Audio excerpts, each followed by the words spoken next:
Okay, so today I'm delighted to be talking to Osmaan Sharif, really.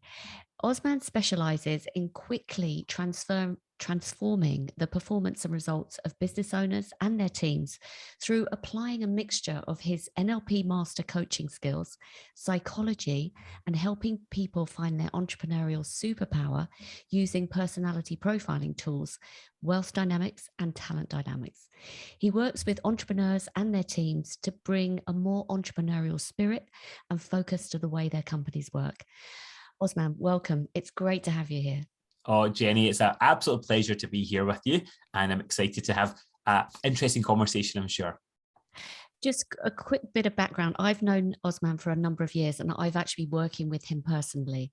And I have to say that he has transformed my business and my mindset. So that's why I'm so excited about him sharing what I've come to understand from his work with the agency community. So, Osmaan, can you start by just spending a few minutes talking about you, your background, and what you do?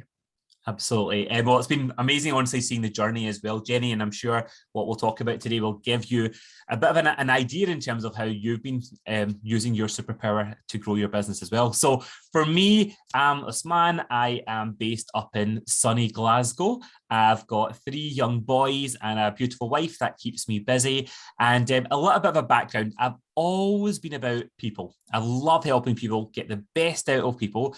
And I started my career as a HR manager for Marks and Spencer's, thinking that would allow me to focus on people. What it made me realize was it was focusing more on the sorting out people and HR issues, which I didn't absolutely love too much. So I managed to transition more into a regional training manager role, looking after about 30 stores across a region for Marks and Spencer's. And that's when I really knew that I loved not just helping people in terms of the day-to-day, what they do, but more about, well, how are they excelling? How are they embracing who they are? What does that look like for their careers and their future? So long story short, I then moved from the retail environment. I worked in the banking world in London. And at that point, I then decided, right, how is it that some people make changes really easily? And why for others, they talk about it or they think they'll do it, but they never get actually working. And that's where I kind of came across the toolkit of neurolinguistic programming. And I just fell in love with it because it was a transformational tool that allowed you to get over limiting beliefs and mindsets and really just get off autopilot as human beings to see, right, what do we want and how do we move that forward? So since then, I then thought, this is what I want to do day in and day out. I then left the corporate world 14 years ago, and I've now had the pleasure of working with leaders in all different industries, from agencies to army officers to chief executives to rising stars, and also with business owners as well that really want to grow their own business. So I then get to use a combination of practical experience from leading teams, world insights from NLP, and also other profiling tools that I've learned over the years as well. So that's it in a nutshell. I'm all still about helping people to get out their way so that they can rapidly grow their careers or their business. Amazing, amazing introduction. Thank you.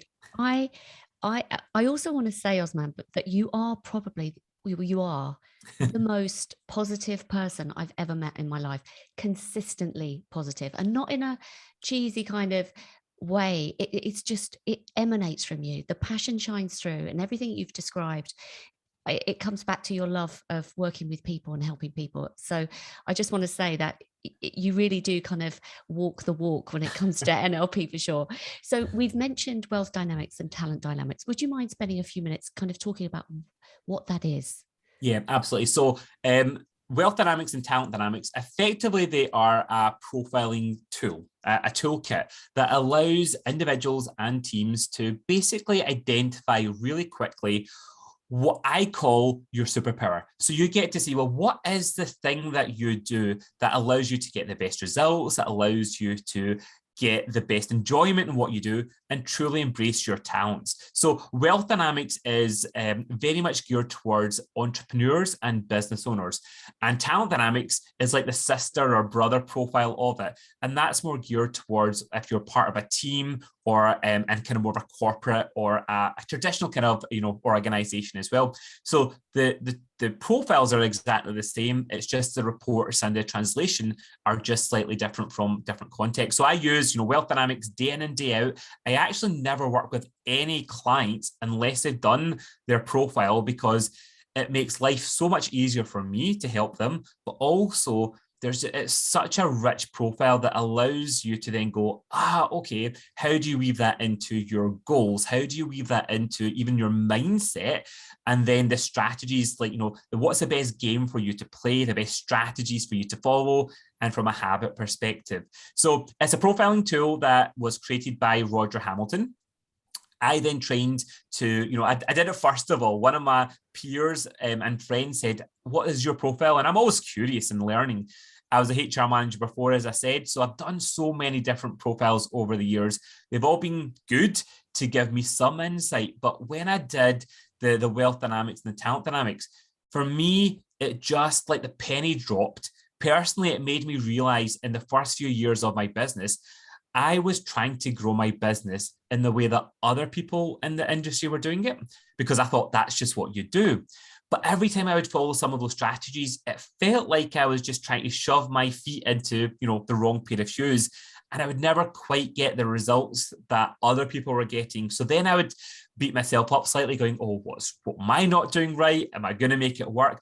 So when I then actually did my profile, and there's 8 different profiles, and each of the different profiles effectively, give you a recipe effectively, or a strategy to go, this is the best kind of game or tools or approach for you to follow. That's when I went, I'm a trader, for example, and I was trying to follow, those that were the opposite profiles, like creators and stars. No wonder it wasn't working for me in the same kind of way. So that then gave me that chance to go, okay, well, what would happen if I actually played to my strengths more, if I played to my profile? And that's where it felt so much easier, but the results were so much easier to get as well. So ultimately, and again, I'll keep it high level because I know I can go into it quite detailed.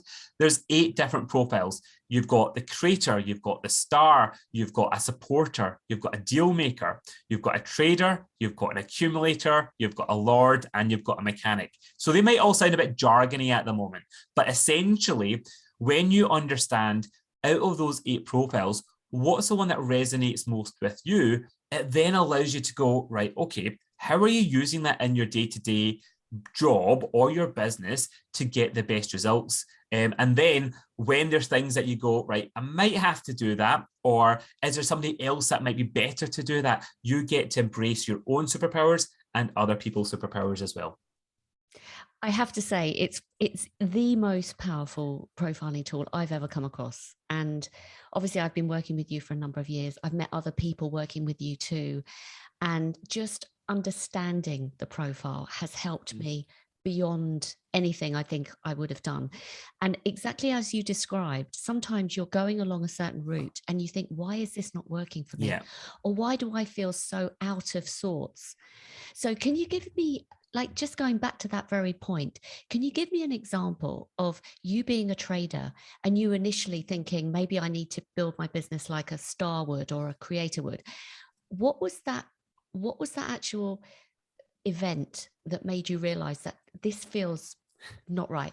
Yeah. So, for example, a trader is someone, I know it's a jargon just now, but a trader is someone that's very, very grounded. Okay. So their ears to the ground. So they really enjoy working closely with customers or clients. And that's where they get their best results. They build so much loyalty. So for me, I would get clients that would come to me. I'd help them to create a transformation. And then, a couple months down the line, or even, years down the line, when they were taking that next step up, or they were dealing with what I call a better quality problem, they'd come back to me going, right, okay, now I need your help with this. And it was so natural. And I would say things to them like, oh, how's that going? And they're like, how do you remember that? But it's such a genuine connection, and that's what I love. But whereas in my industry, everybody was saying, I'm not saying everybody, but other people were saying, oh, one-to-one stuff doesn't work. It's not scalable, for example, or, it's all about, creating groups and working with the masses. And at times I'd go, right, okay, I should be doing it. It makes more sense. But that actually, even when I was doing things like that, I would miss the feeling of, what's happening with that individual or that team. So when I realized that, I was at the risk potential of completely changing my business model to be out of flow of what gets the best results for me and what I actually enjoy. But vice versa, somebody that might be more of a creator, okay, or a star, they love a lot of variety. They come alive and they get their best results when they're in front of lots of different people and there's always new things happening. So if they were creating a business plan for them and it was like, what are they going to do in the next 10 years? That thought alone would drive them crazy and they would never commit to it, because for them, it feels like, the handcuffs are on, and it's actually not really kind of inspiring them in that way. So what I mean by that is, I've essentially been doing the same thing with the same tools for the past 14 years since I left the corporate world. But every single individual I work with, they are different. The tools are the same, the methodology is the same, but I never get bored because I get my variety from the trust that I build with relationships. And most of my business does come from referrals or word of mouth, or people that go, do you know something? I get inspired when I hear other people, maybe stars and creators, talk about things, but I need that grounded support. I want you in my corner. And that's where my sweet spot is. So that's just the distinction between a trader and like a creator or a star. But there's 8 different profiles. And the reason why, again, I could talk about this forever is because it's so subtle, even in terms of the way you might structure a team, your role, or your business model. I've seen people when they've actually just made a slight shift that actually allows them to play to their profile so much more. And that's where the real magic and the results happen as well. Fantastic. Okay. And that's quite a good segue into, because I know the people listening to this are either agency owners or they're account managers. So they're team members. Yeah. So can you talk about the benefits of applying talent dynamics to that environment? Absolutely. So what it allows you to do, first of all, is it allows you to just really understand the team that you're part of, okay? You get to really have open conversations, and it also allows you to have, positive vulnerability is the way I think about it. So it means that you get to go, here's where my real strengths are and my superpowers. Here's where I'm not as strong at, okay?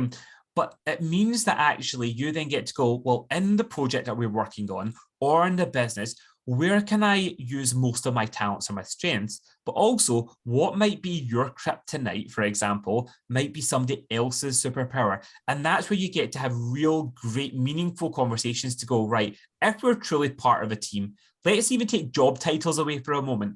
How do we actually understand what our capabilities are, what gets us into flow, and ultimately what gets us into the best results? And I remember I was working with a creative agency in London, and their whole team did talent dynamics as a profiling tool. And then I did a session with them, from the leaders all the way, everybody did it.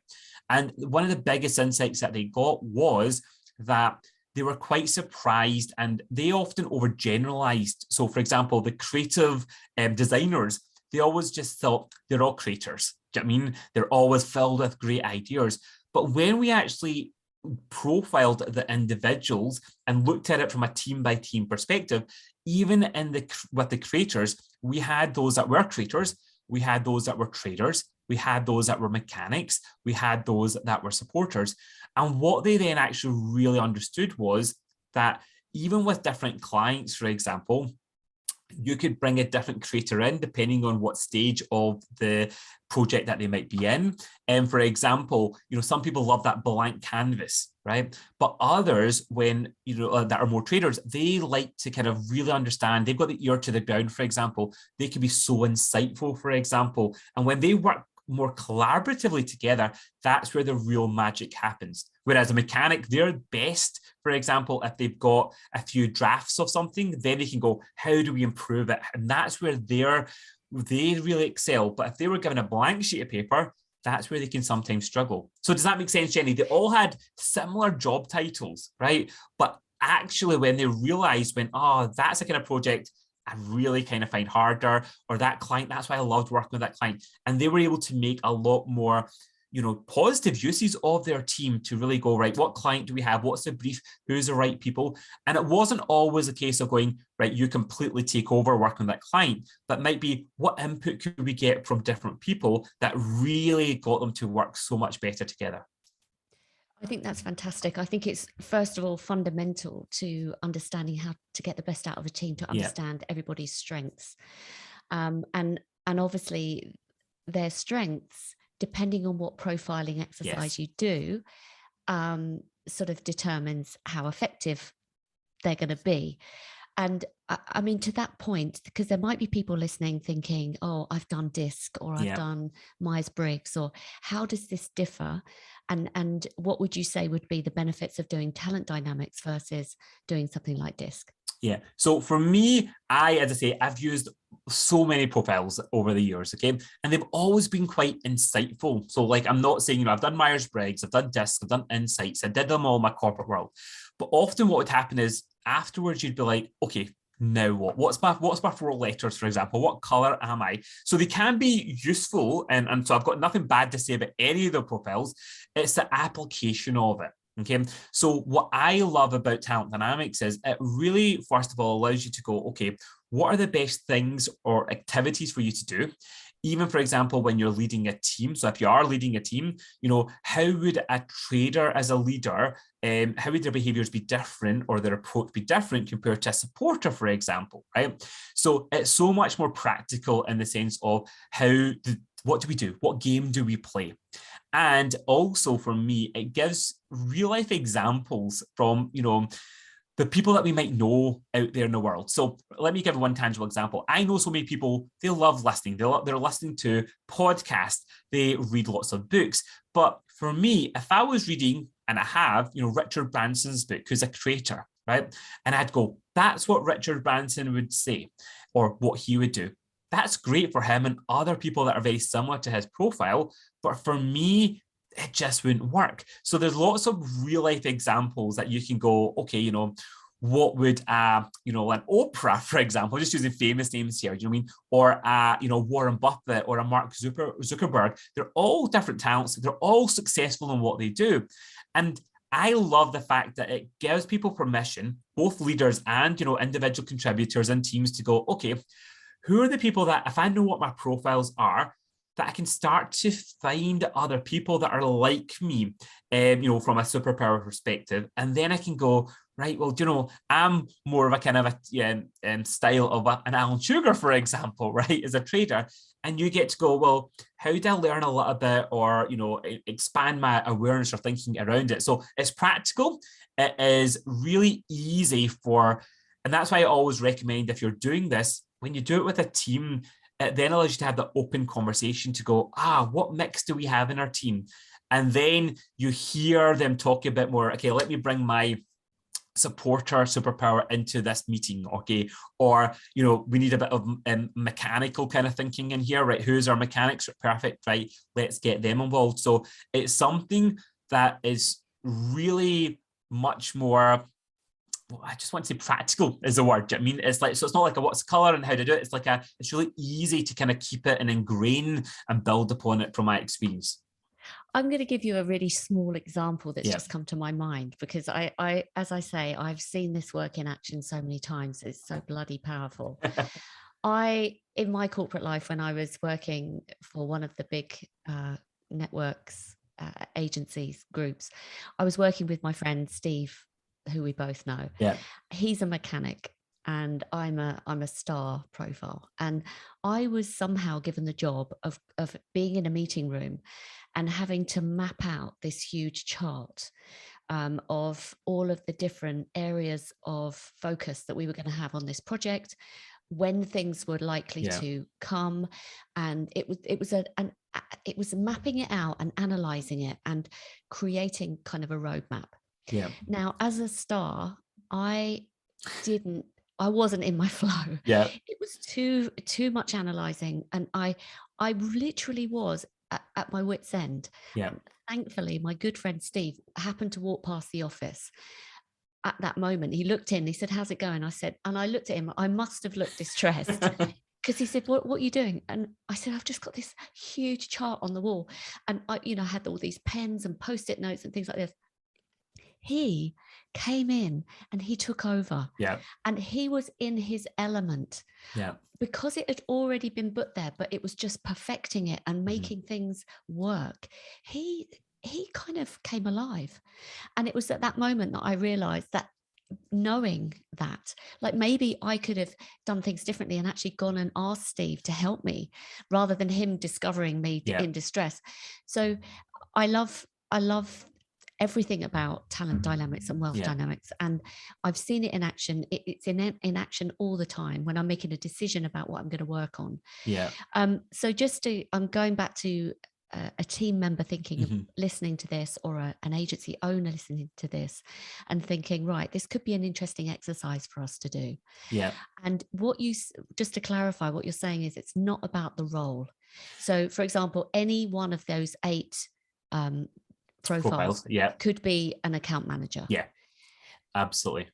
And would you also say that by knowing what your profile is in the account manager role, you could also identify your blind spots? 100%. And what it allows you to do is it allows you to see sometimes, okay, because we can fall into the trap of learned behavior. So if you're looking at, let's say, for example, somebody that's you followed, okay, so it could be your boss or somebody that trained you, and they say this is a way to do it, and you might have just done that because that's what you were taught, right? But if that doesn't completely play to your profile, you might be missing out a complete trick in terms of for it to be better for you. So what I love about it is it's not going to tell you, okay, this is exactly how to do your job day by day, minute by minute. But what it gives you that chance to do is a case of, okay, knowing what your profile is, how are you using that in what your job is, or what your role or your part of the team is? And it also allows you to recognize that there's flexibility in there. So even if you're being managed by somebody that's a different profile, they then don't go, right, here's how you should do it. Because if they're a different profile than you, they could tell you how to do it, till they're blue in the face, but then they get frustrated. Why are you not just doing it my way? Well, actually, for them, it might be a different approach that gets them to have better results. So I love that in terms of it gives individuals that opportunity to go, okay, well, how do I use my best talents to basically, have these conversations happen or to make progress? And then it can give you a great indication, even as you develop your career, to go, well, what type of roles or projects or opportunities do I want to be involved in? Because you can then start to go, well, predominantly, for example, what does this involve? And will it allow me to use my strengths a lot more? Does that make sense? So for example, if I was in a role, if somebody offered me a role where all I got to do was talk to people, do you know what I mean? And, on a stage all the time, and don't get to have that interaction with individuals, I know I could do it. And I do it at times, which helps me with my business. So I'm on podcasts, I do speaker sessions, etc. But if that was me doing that all the time, I would hate it. But whereas it gives me that chance to go, okay, I know that wouldn't be a best ideal solution for me. And the same thing would be in a team, for example. I've had people that when they recognize their strengths, they go, I thought my career path was this way, but now I actually know that's what my superpower is. For example, there are some superpowers that they can lead people and manage teams, but it's not what they excel in, right? So it gives them that chance to go, well, that's not maybe the only path for me to kind of climb in my career or get, better responsibility or whatever that might be, or that stretch. You get to go, well, how can I do that still in a way that still plays to my superpower and my strengths in that way? Amazing. You've already given a few examples of where this can be used in practice. And I'm just thinking from an agency leader's point of view, when you have very ambitious people that want to get involved in more of the business and take certain projects on, this is a good way of understanding and knowing which projects would suit which individuals. Absolutely. Depending, and it's also interesting to, if, for example, if it's a new client compared to an existing client, who do you get involved in? And I'll give you one other example. I worked with a leadership team doing this, and they were really successful in what they're doing, but they were also driving each other crazy because they had one leader that was a creator, and they had another that was a deal maker who's very, very grounded. Okay. So the creator would go in and they would go, right, here's what we can do. They had the vision with this client, okay? And they effectively would want to sell them the Rolls Royce version of what they can do. But that company didn't really know them that well. They didn't have that trust. They didn't have that relationship yet. And also the leaders of that other company were not creators. They were a bit more risk averse. They were a bit more, okay, like how do we kind of let's see how it goes. And it was a deal maker that was in the team that would get so frustrated with our colleague, or, our partner, effectively, because it's like, you go 100 miles an hour, and then if they go no, the creator then goes, oh, it's not for them, and they jump onto something else. Whereas actually, the deal maker was using their talents and their superpower to go, okay, well, here's what we could do. Show them, deliver, and then from there, how good do we go to the next stage and the next stage? So they had much more of a long-lasting relationship, because that's the way that they thought and how they would approach, sales and account management. Whereas a creator would be more about fast in, are you in it? No, perfect. Let's go next.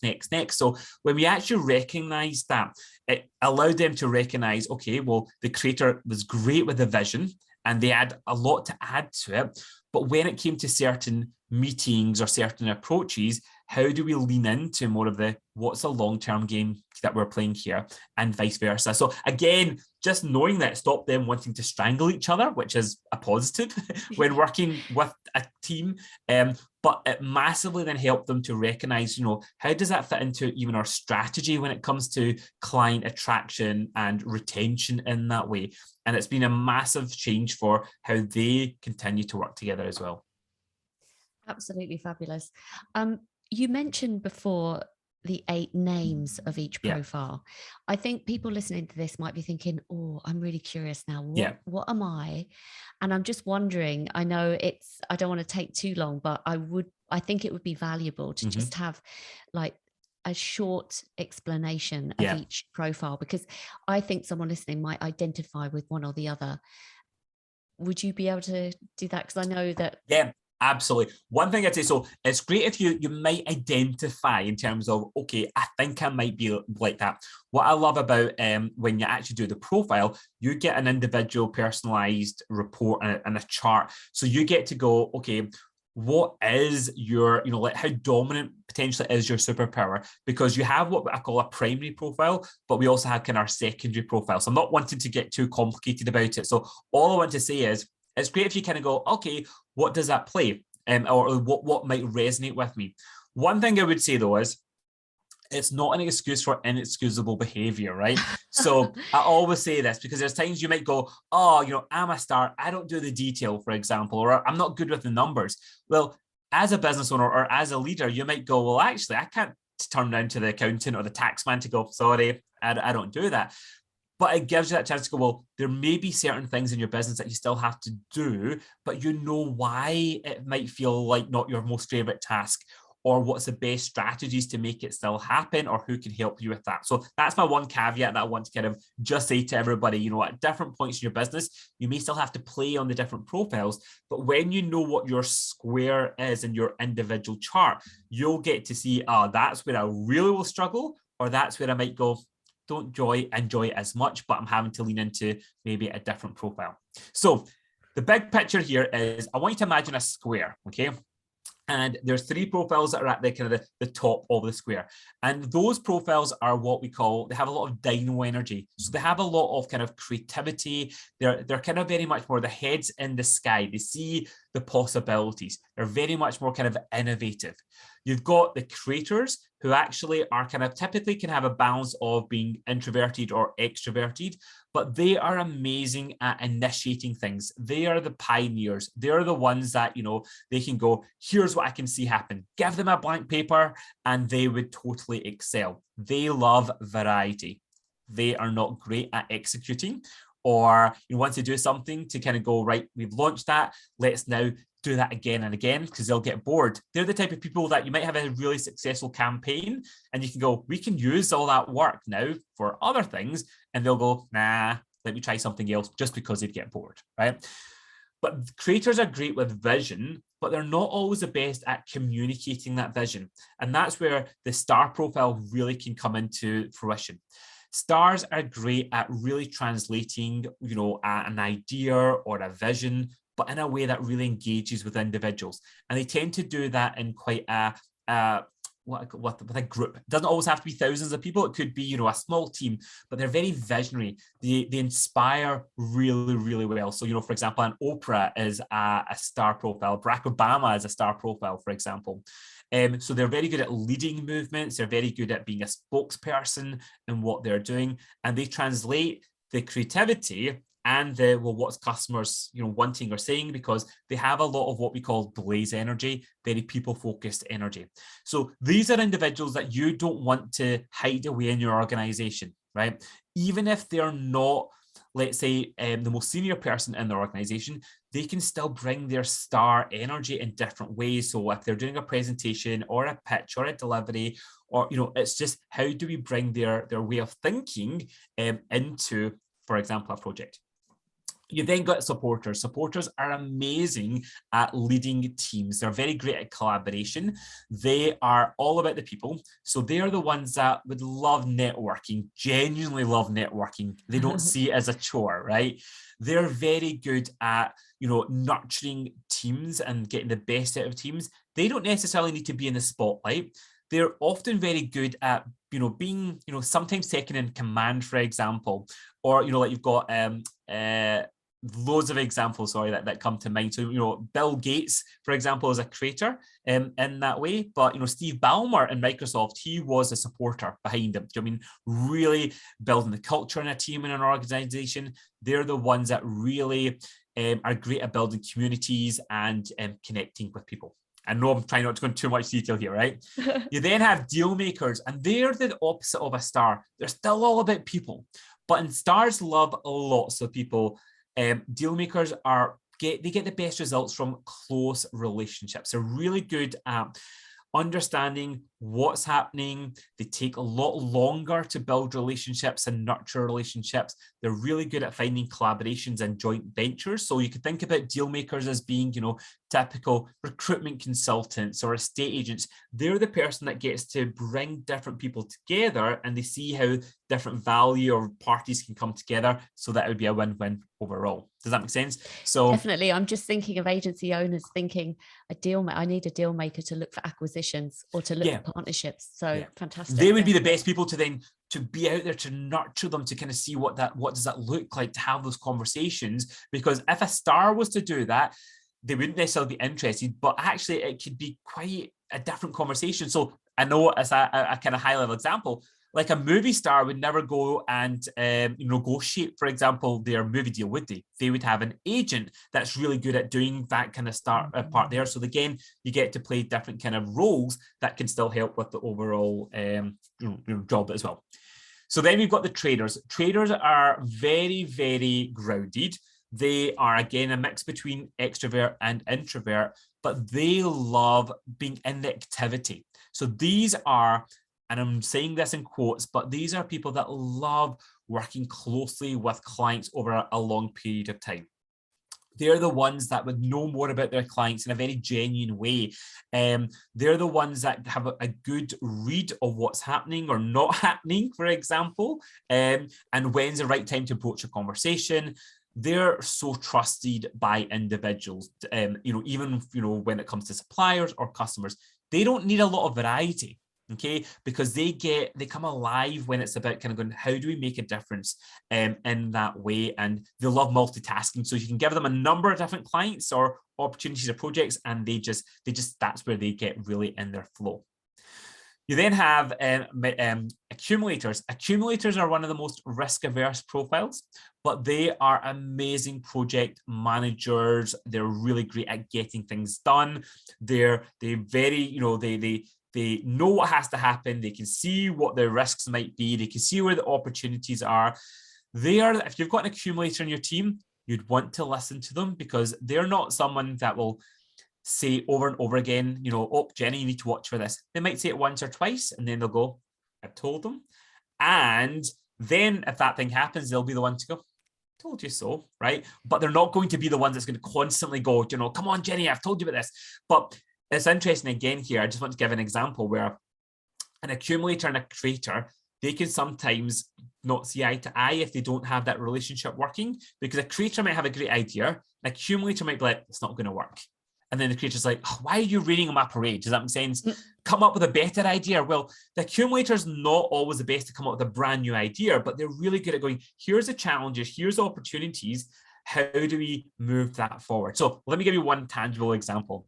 I worked with a team, a hotel brand. They came from the Netherlands. Have you ever heard of the Citizen M Hotel? Yes. You've got to, yeah, perfect. So their board, their founders were so creative. Okay, that's why when you go into one of their hotels, it is just creativity on steroids, right? And I love it.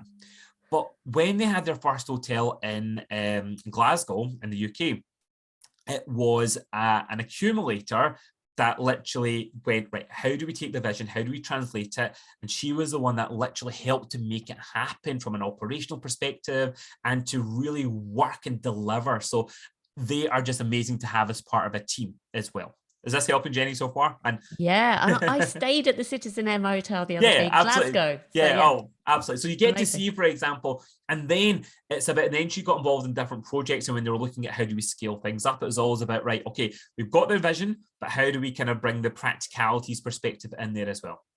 You've then got a lord, and a lord is someone that is very good. So if you have from a traditional, they look at the numbers, they get to see what's happening, what's not happening. How do we squeeze more efficiency, for example? Like landlords, for example, kind of the terminology comes from there. And when you think about it, they're very good at looking at systems. They're a bit more behind the scene, tend to be more introverted, but they are very, very good at being able to see, okay, where's opportunities? Where's there challenges here, for example? But they're very much looking at the behind the scenes, the systems perspective from a better kind of word. So they're very technical expertise. They tend to be more specialist type of kind of roles that people gravitate towards, if that's their superpower. And then you've got mechanics. So mechanics are still very creative, but the difference between mechanic and a creator, for example, is mechanics love to be able to fine tune, to improve things.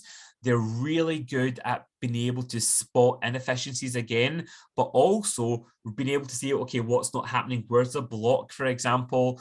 What's not happening? What if we changed that, color? What impact did that have in conversions, or that headline? That's the thing that they geek out on. And that's where they come into their power and their superpower. And again, one last quick example. I was working with a business owner who was a copywriter. And a copywriter, she was very much, her business was modeled more towards being a creator. And she always found it a struggle initially with a new client, blank sheet of paper, what are we doing? But when we did the profile for her, she realized she's a mechanic. And that just massively changed what she does in her business, because she recognized she's not the best person when it's like a blank canvas new campaign, but she's the best person when it's like, okay, what did you do? What can we tweak here? She needs something to work with. So you wouldn't go to a car garage, would you, to say, fix my car? They'd go, where's your car? Okay. And you just, get in there, tinker, and make it better as well. So I'm sure that obviously, depending on the size of your team, you'll have people in your team that will have, one of these superpowers as their primary profile. And when you then get to go, okay, if that's what gets them really the best results, and, understanding that, it allows you to then go, how do we help to focus on those strengths rather than going, and one thing that used to frustrate me, and I'm going to go on my bandwagon here, as a HR manager, I used to spend so much time looking at performance management in my store. And it used to be, that manager's not good at finance. All right, we need to send them on a Excel spreadsheet or an advanced finance course. Even though that was their weakness, we always try to fix their weakness instead of going, they are amazing at turning around a team. They are amazing at, for example, when it comes to launching a new store, how do we actually use and allow them to use their superpower to do more of that? and not try and get them to improve the things that really will just make a marginal difference compared to if they were, to become mastery at their superpower. Does that help? So it's a whistle-stop tour of the 8 different profiles. Thank you so much, first of all, for describing each one. And I'm sure everyone listening is thinking, oh, that sounded like me. And I think what you were saying was really quite powerful in that it also helps you to understand why you get frustrated with certain tasks, or why, as you said before, I'm looking at someone else who seems to be able to do this really well, but I struggle with it. So rather than feeling bad about yourself or disappointed with yourself, knowing your profile almost is like a comfort, really, isn't it? It's to think, this is why it feels like I'm walking towards this wind tunnel that I just can't get through. And I remember one of the first books I ever read was something like What Color is Your Parachute? About trying to find what makes you feel in flow. And again, I think everyone at some point in their life should understand and discover what makes them feel in flow. They know it intuitively, but to actually have it defined for you, and with a set of tools that and kind of principles that you can then follow to accelerate that flow, to find the things that really suit you. Because Osmaan, I mean, as well as business leaders and teams, and you've obviously worked with a number of agencies, you also work with individuals, don't you? Absolutely. And that's where, when you know who you are, like you say, what gets you alive and what gets your best results, it allows you to then be more proactive, to then go, okay, you might look back at certain jobs to go, no wonder I was miserable at that. It sounded amazing on paper, do you know what I mean? But actually, I was spending the majority of my time doing a role that wasn't playing to my superpowers in that way. So therefore, it gives you that chance to go, right, whenever I work with anybody, if they're looking at making a change, either in their business or their career, I always go, okay, let's just look at your profile and let's look at what that job is, and what percentage of your time will you get to spend doing your, playing to your strength. And if it isn't the majority, then it's like, how's that going to feel on a day-to-day basis as well? So honestly, it's one thing that I think everybody should know. Like I said to you at the start, I actually don't work with anybody at all if they haven't done this, because my coaching, my approach changes compared to if I know what their profile is. The way that we set tasks, the way that they overcome challenges are all dependent on, their superpower, the way that they think, the way that they're naturally kind of move things forward as well. One last thing, I know I could talk for hours on this, right? Just when we take it, this to me is not just a nice to do, it's actually fundamental. It helps with business growth, because different businesses also go through different cycles, different seasons, as I call them. And I know we've had conversations about this, Jenny, before. But when you also get to understand, okay, what kind of superpower do you have? Without going into too much detail, we can enjoy different parts of projects or different stages of business. So for example, if you're a creator, a leader who's a creator, you will love the fresh ideas and the new projects or the startup phase of working with things, right? But what will end up happening is you can end up sabotaging the success or the growth of your business, because you might get bored at a stage where actually we don't need more innovation. What we now need is, you've got a proven concept of your product or your service. Now it's about, how do we get that out there more for people to know about it? And that's why if a creator was just to do that all themselves or not recognize it, it's great to then hand the baton to go, right, we now need to have maybe more stars or supporters or deal makers in that, right? And then, okay, now we've got people wanting to work with us, stars are not the best people to actually deliver the doing necessarily. That's when you can pass a baton on to more of the grounded people in the team. Do you know what I mean? Or you go, right, now we're in delivery mode, and that's where we've got different profiles that can play out or come into their flow. And the reason why I say that is I just see so many business owners and leaders, they don't recognize where their strengths are. So what they end up doing is they create headaches for themselves, because they're just jumping too quickly ahead. And I'm like, that's great, but actually look at all that creative juices that you had. You're not giving it a chance to actually now reap the rewards. And I'm not saying that you have to do that all the time, but if you recognize it, you can go, before we jump ahead onto the next creative idea, have we taken that full cycle, or who can help with that? And vice versa. Sometimes you've got leaders in a team that are so grounded, or they're on the system side, mechanics and lords or accumulators, that actually they're trying to fix things that are, past its sell by date now, or the industry's changed, and what you might need to do is like, okay, now it's time for you're not going to survive if you don't adapt. Okay, now we need to bring maybe a bit more innovation in there, and then even having different conversations with different superpowers can allow things to move forward. So I hope that makes sense, but you can hopefully see why I get so frustrated by it, but also why I love it when you know it. You get to go, where's your what will work for you at different stages of your business, and when will you get bored? Because then you might go, right, I'm now bored, so I now need to maybe hand this on to somebody else, or who's the right leader for maybe a new team compared to a non-performing team, compared to a delivery consistent team. Different superpowers can play at different roles here. It must be actually quite frustrating for you to see teams working together, or business owners that haven't done this kind of work, and therefore are so kind of, I don't know, like you said, coming across lots of different frustrations and difficulties, and you think, oh my goodness, it could be so much easier for you. Totally.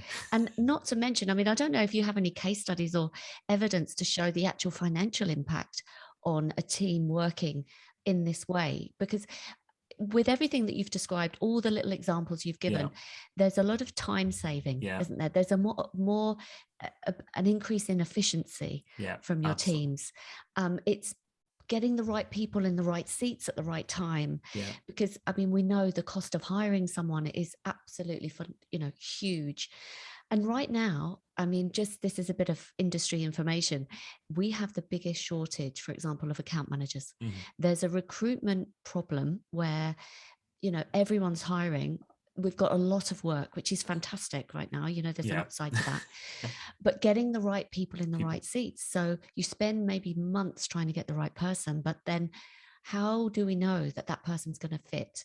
So would you also say that you can do this profiling at any point in a team member's tenure, for example? Absolutely. And it just gives you that, as I say, if anybody ever says to me these days, oh, I want to do something with my team, do you do team building stuff? I personally don't do team building stuff these days, right? Because it's great. It can help people, have fun and stuff. But actually, what's the impact of it? So I always say, do you know something? What I would actually recommend that we do is we actually really, in a very fun way, for example, so it doesn't feel like we're doing a business strategy session or something, right? It's like, let's have fun with the team. Let's get to really kind of see, where are their strengths? Are we, how does that work? How does that play? And honestly, the richness of conversations that happen, because you know who you work with, right? Generally. And then it gives you that chance to go right, that's why I always know when you're really, annoyed with me. I mean, now I kind of can understand it. Or that's why, especially, if you work with people that are creators or stars, and you come in after a Monday and it's like, and they say, I've had an idea. And all the other people that are grounded to go, oh, here we go again. Does that make sense, right? So you get to kind of understand, and they get to positively challenge each other, and get to go, well, how does that work with how do we link that in with our vision and what we're trying to make happen as well? So again, I talk about superpowers. Really, really simply, whenever I work with anybody, individual leaders or companies overall, to look at where are they, I keep things really simple. It's like, what's your design, i.e. what is your vision, what is your goals, what's your values, i.e. what's important to you, and even in terms of that, your personality is a huge part of that, as a part of the design, because then you can go, well, what is our business model? Does that fit in there? You've then got the mindset component, because you might have the best goals, but if your mindset's holding you back, it's going to be a struggle or harder than it needs to be. But one of the biggest mindset blocks are that you don't have to be an all-rounder. When you go, do you know something? Look at Andy Murray, for example, right? We would kind of top of his game, in tennis. You would expect him to go into a basketball court and be number one there either, but he's gone, this is my sport. This is what I'm going to master in that way. So it gives us that chance from a mindset perspective to go, I don't have to be a complete all-rounder. How do I actually embrace where my superpower is? How do I be really honest with my team to go, do you know, I'm going to struggle with this. I need support here, or, you know, who's the best person to do that? And then the third part of my framework is the strategies. That's when you get to go, okay, what's the best tact? What's the best habits? How can I become the most productive? And that's where you get to see productivity, efficiency, and, you know, getting to see, well, how does that play a part of what we're trying to make happen? So whenever I work with teams, I'm always about going, well, what are your goals? You know, what would success look like for you from a real return on investment perspective? And then when we get to look at what the team are doing, are they playing to the strengths? We always look at, well, if they were playing more to their strengths, or if we were to realign things or give them permission to play to their strengths more, what would that mean from a knock-on effect from a business perspective as well? And again, that's where the real insight and the magic and impact happens for me. Thank you for explaining that as well, because, and that's why your company is called Rapid Transformation, because it is transformational and it happens so quickly. I was just thinking, actually, you gave me an idea. Right now, many account management teams, agency teams are dispersed. But there's kind of they're starting to come back into the office, you know, maybe 1 or 2 times a week, but they're looking for ways to kind of get the team back together. And it actually sounds like a perfect exercise to kind of apply this trifecta of thinking and finishing off with a profiling exercise where it would be a revelation, and the relief that you feel and the kind of interest and the intrigue. And it would be one of those discussion points, wouldn't it? And understanding, you know, like you said, like the realization that someone is out of their flow because they've got their head buried in a spreadsheet. Absolutely. And that's why, even if you think about the working world that we've been in, some people have absolutely thrived in it, you know, working remotely. And that can also apply to some of the superpowers and where you know, what environments you excel in a lot more. Whereas one tangible example, if you're like a supporter, for example, right, who loves connecting with people, having real conversations, you know, if you're working remotely for a long period of time, you would feel it a lot more compared to, you know, the opposite profile, which is kind of a lower profile. Does that make sense? So it's not always a, you know, exact, you know, science or put anybody in a box, but that's where you get to understand, right, okay, if I'm managing a team, what are their different profiles? What does that mean in terms of, you know, team culture? What does that mean in terms of the way I engage with different people in the team? What are the different needs? And that could be a really interesting kind of insight for different people and for the wider company as well, to go, okay, what does that look like with some of our policies and some of the working practices that we have as well? Honestly, this has been so enjoyable and so much fun. So thank you, Osman, so much for kind of taking the time to explain it all. Because as I say, the reason you're here is because it has been transformational for me. I've seen it transform many of the lives of the business owners that I know. So I would urge anyone that has a team or has a business, in fact, to look at this, because there's so much richness here. Is there any question that I haven't asked you that I should have done? Anything that we haven't talked about that I think would be of value or interest to an agency owner or an account manager? I think it is just about understanding, you know, there's so much potential out there, right? And there's so much things that we can be doing to grow our business or what we're doing, but taking a step back and actually understanding, you know, right, what's the best way of us doing it? That could pay dividends. Okay. So it's okay. So some people might go, I'm so busy, you know, it's a nice to do. We'll get round to it at some point. But is that case of going, you know, once you know this, it's like you can't unknow it. Right. And that's kind of where, you know, as I say, it just gives you permission. There may be times where, and again, it's a caveat I say to all companies and leaderships, you know, teams that I work with, sometimes when you actually know this, it can be such an eye-opener that people might go, I'm in the wrong role.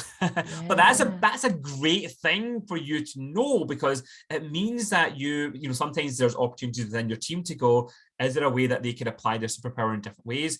Or for you to go, well, how do I get someone, you know, if they moved on, for example, how do we get someone that actually, that this would be the best kind of role for them in that way? And the one last thing that comes into mind is we can often get busy and we always go, who do we need? If, let's say, if you've got turnover in your team, you might go, that person was amazing at what they did, right?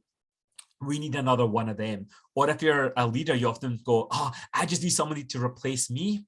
That's typically not what you need, right? Because actually you don't need another you, or you don't necessarily need another one of them. It's like, look, what's the gap that you have in your current business?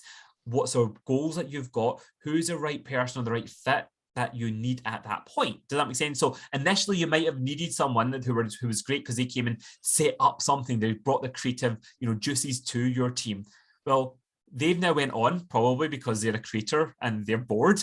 You don't need someone like them now. If you've got a creator in that role, they'd be bored as well. So you now need someone that's going, now we've got that vision there. We need someone that's a bit more, that they enjoy fine tuning, that they enjoy, not reinventing the wheel every single day as well. So that's that one last thing there as well, is people often say to me, I just need another one of me. And I'm like, that could be often worse. You often need someone that's the opposite profile, or you need to think about what's the opportunity or what's your strategy in your business, so that we can see who is the right person, or what type of account managers do we need, for example, what's our clients, what's our plan, So I could talk about this for hours, but I hope I've loved the conversation, and I hope that whoever is listening to this, it's sparked for you as an individual to go, well, what is my superpower?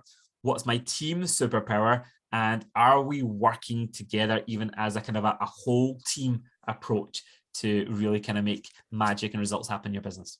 I can honestly say I think it would be the best investment that you've made all year if you were to carry this out. And to that point, Osmaan, I mean, I know how busy you are, but who would you like to be contacted by? Because I'm sure many people would be curious about this. Who would you like to be contacted by, and what's the best way of contacting you?